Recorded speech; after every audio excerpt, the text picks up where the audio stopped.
Allez, c'est le printemps, on fait péter le short et la casquette.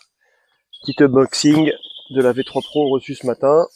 On va essayer de décorer ensemble ce petit joujou. Par où ça s'ouvre? Ça s'ouvre par là. La V3 Pro en 4,5. Le sac. On va regarder ce qu'il y a là-dedans. Notice. Kit de réparation. Il y a une petite boîte, tiens, il y a une petite boîte là-dedans, je sais pas ce qu'il y a. Toutes les torques. Sûrement pour les poignées, le wish, etc. Kit de réparation. Système d'embout pour la valve. Si jamais vous l'avez pas sur votre pompe. Alors le sac, il a changé un peu, on dirait. Une petite poignée comme ça.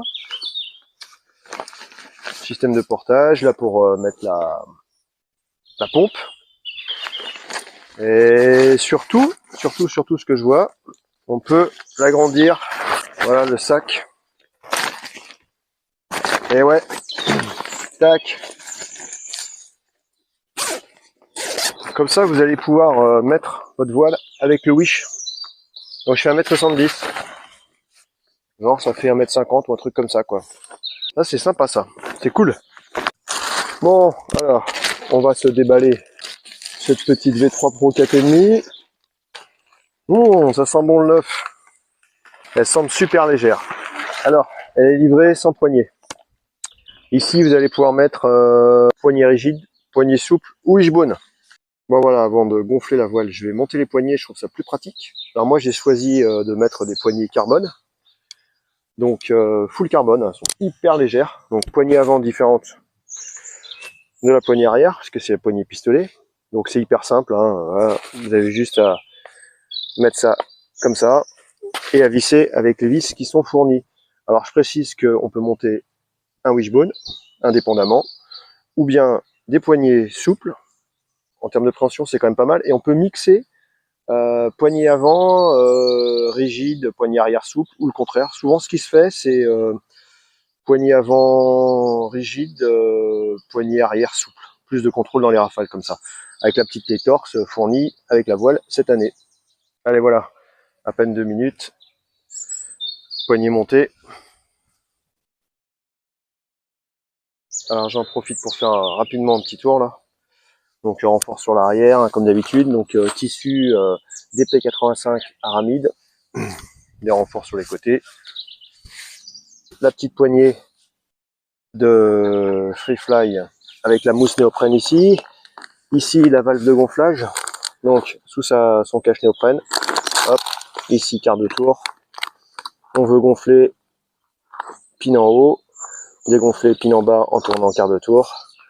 Deux systèmes de one pump ici pour un dégonflage plus rapide. Il n'y a pas de valve sur la latte. Et si jamais vous voulez fermer votre latte ici, il y a des clips ici. Il faut les fermer. Si vous voulez fermer, moi je laisse tout le temps ouvert personnellement. Voilà. Donc on va gonfler cette petite voile.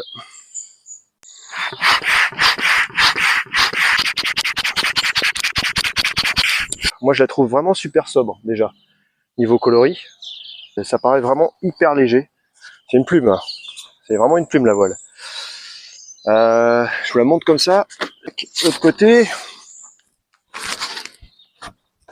très sobre. Hyper léger. Elle semble un peu plus plate que la V3 Ultra classique.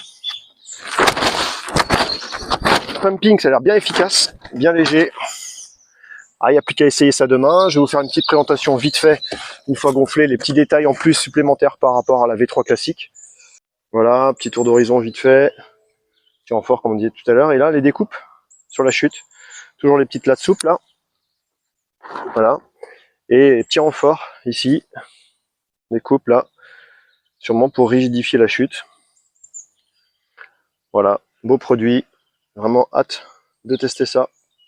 Alors voilà, moi pour dégonfler et la plier rapidement, j'ai une petite technique pour éviter de la mettre dans les graviers, dans le sable, etc. Hop. Je la laisse en l'air. Voilà.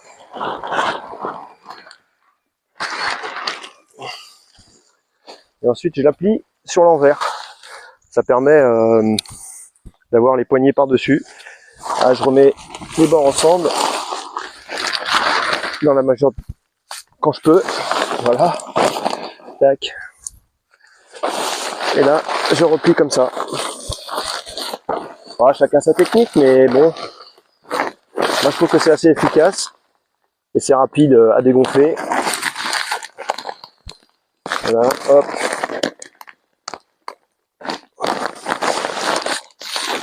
Tac.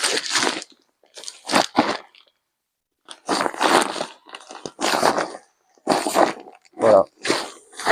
Alors, je replie ça comme ça. Alors forcément, pour le wishbone, c'est différent. Alors, je replie ça comme ça. Et là, direct dans le sac.